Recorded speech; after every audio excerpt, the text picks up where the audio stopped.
What is prayer, my friends? Does anybody know what prayer is? It's a simple question. We do it all the time. What is prayer?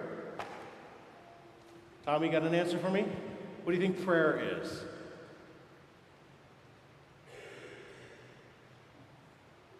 Any question? Charlie? It's a tough one, isn't it? Talking to God. Ooh, I like that answer. Excellent. All right, I'm going to give you a high five too, otherwise I'll miss him. Do you have another answer? Talking to God, was that a good one for you? All right, excellent. St. Augustine puts it this way. Prayer, true prayer, is nothing but love. True prayer is nothing but love. And in fact, we see some of that in today's first reading, right? This wonderful dialogue between Abraham and God, this dialectic that goes back and forth.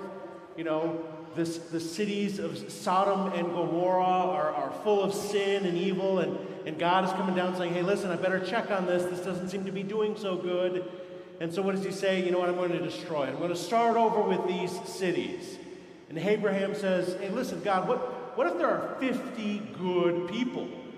Right? And God says, well, I mean, all right, if there are 50, fine. And I love it. It's sort of like, you know, a little kid to their parent, right? Like, well, but what about this, right? I mean, as parents, have any of you ever had like a child come forward and sort of ask multiple times in different ways for the same thing? Like, can you spare this city? Is the quintessential prayer that Abraham asks, although he doesn't quite ask it in such direct terms, right? Even working his way down to 10 people, right? He talked God down from 50 to 10. Pretty impressive. Or our psalm response today, right? Like when we cry out to God, God hears our prayers and answers us. You know, another great definition of prayer comes from St. John Damascene. He says, prayer is the raising of one's mind and heart to God, or requesting good things from God, right? We hear that in our scriptures, right? That both of those sort of interactions are happening to us in this time, right? And we always make similar kinds of prayer, right? Like it might be, you know, those moments, I'm sure all of you are really good students, but for some of us, like myself, you might get to a test, you may look at the questions and you might go, I don't know this, right? You have that sort of test taker's prayer, Lord, I promise to study more the next time, but right now, I need your help, right? That moment where you just need to do well on this test, right? Or you hear about a new Star Wars series, right? And you just make that prayer, Lord, please let this be a good one, right? You know, let it actually represent the canon, right? Let it sort of be a good Star Wars series or movie. I may have given up on the movies, but that's all right. Right, so those prayers, like we make those kinds of prayers all the time, but sometimes we actually make what I would call a little bit more important prayers, like, Lord, please protect so-and-so. Keep them safe from harm as they travel, right? Or, Lord, please cure my dad from cancer. Or, Lord, please don't let that harm come again. Please don't let that evil happen in the world again, right?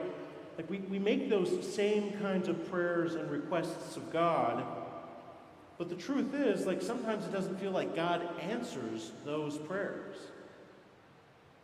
And the reality is, like we're talking about two sort of separate but similar things, right? And they're both going to be related in the end, but we're basically talking about miracles and the great question of why does God let bad things happen to good people, right?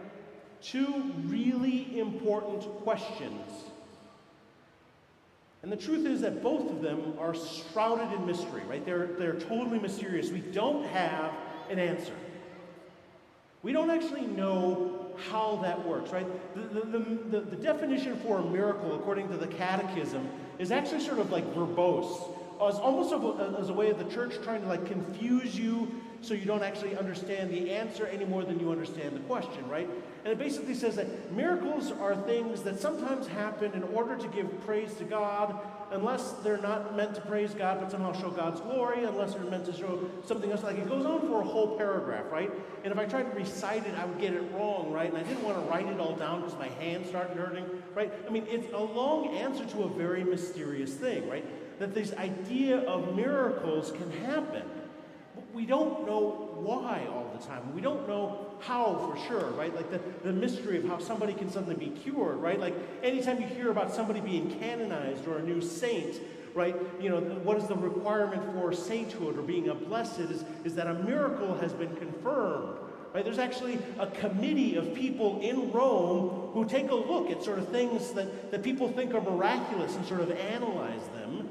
And it's a committee of, I think, 7 or 9. It's an odd number. And now 2/3 of that committee have to vote in favor of the miracle in order for it to be considered a miracle, right? That's at least, 4 or 6 people, depending on how many there are. But right, this group of people have to say, yeah, no, that's mysterious enough, and yet divine enough for it to be considered a miracle.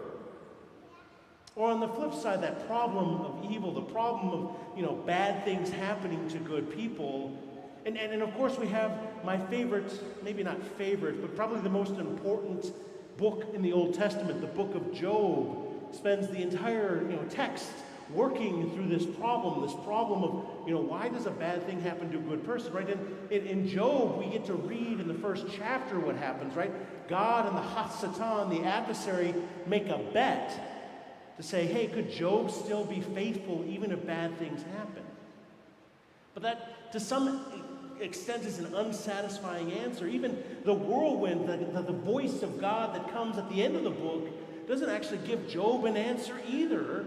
The whirlwind simply says, like, how can you see with your limited vision? How do you see what I have created from all time, right?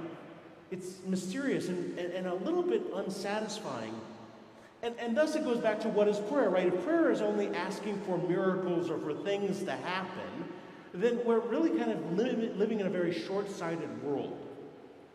But prayer is more than that. Prayer is regular conversation with God. Because the truth is, we accept mystery all the time. In the big things, it becomes really difficult, but in the little things, it can be kind of easy, right? I mean, imagine watching your favorite basketball team playing a game, and nobody can actually know why the basketball bounced in instead of out on that last point. Or maybe you're watching your favorite team at bat, and I love baseball for the very reason that a good hitter misses 2/3 of the time, right? A good baseball hitter misses 2 out of every 3 times they're at bat, right? Right now we have a great, Arreos, I think I'm saying his name incorrectly, but anyhow, a great baseball player. He's an all-star, and he's batting like .345, just over 1 out of every 3 times. And so to say that, he just wasn't good enough when he was swinging the bat is sort of an insufficient answer to, why didn't he hit that one, right? Some of it is a little luck. Some of it is a little mysterious. Some of it's a little bit of, action back and forth, and we accept that as a regular part of our lives. Or maybe it's something that, just happened, to me the other day, and I hate to admit this, but I might have been distracted by something buzzing on my watch and looked up just in time to hit the brakes on my car, right? And, the truth is, you should not be distracted while driving. That's not a good thing. But I know I'm not alone in this, right? That somehow you looked up and just in time to hit the brakes, slow down, and just sort of the mysterious of what triggered that moment in my mind, right? In just sort of the most mundane ways, or what made me suddenly turn on the air conditioning when it was about to rain. I hadn't seen the forecast, right? But somehow there was that instinct maybe I should do this instead of that. Because I think the truth is that if we really want to understand these mysterious things, these big prayer things, these big moments, we actually have to really find God in those mundane things. We have to find God in the conversation in the most mundane, because prayer is not sort of this long-winded thing that we do at the baptismal font, which we're going to do in a few minutes, right? Right? That's a long prayer, and it goes on. Trust me, I have to read it. Right? It's not just that kind of prayer, but rather it's a sense in which we can enter into a process and be in relationship with God. And it's by recognizing God in the mundane, in those little moments, and just the little moments of happiness, those little moments of joy, those little moments of struggle and yet consolation, feeling comforted by God. Right? In all of those ways, this is what we understand to kind of go with God. It is in the mundane that we get to know and understand God's glory, so that the truly important can be formed and informed by our habits. Maybe St. Teresa of Lisieux, right, that beautiful shrine that we have over there, that beautiful sense of prayer, she describes it like this. Prayer is a surge of the heart. It is a simple look turned toward heaven. It is a cry of recognition and of love, appreciating both trial and joy. When we see the mundane and we can find the grace in it, when we see the small things, then, my friends, that great mystery becomes less of a daunting sort of, pall over everything, but rather sort of something for us to grow into. When we can see the small things in the way that a simple baptism, the simple act of pouring water over a child's head, it's not massive. It's not something that we haven't done before. It's not something that her parents haven't done before, right? I'm sure she's had a bath, right? Like today it's marked slightly differently because of the intention that we have upon it. But in a lot of ways it's remarkably mundane. It's remarkably simple. It's remarkably beloved. And it is truly where we will find God.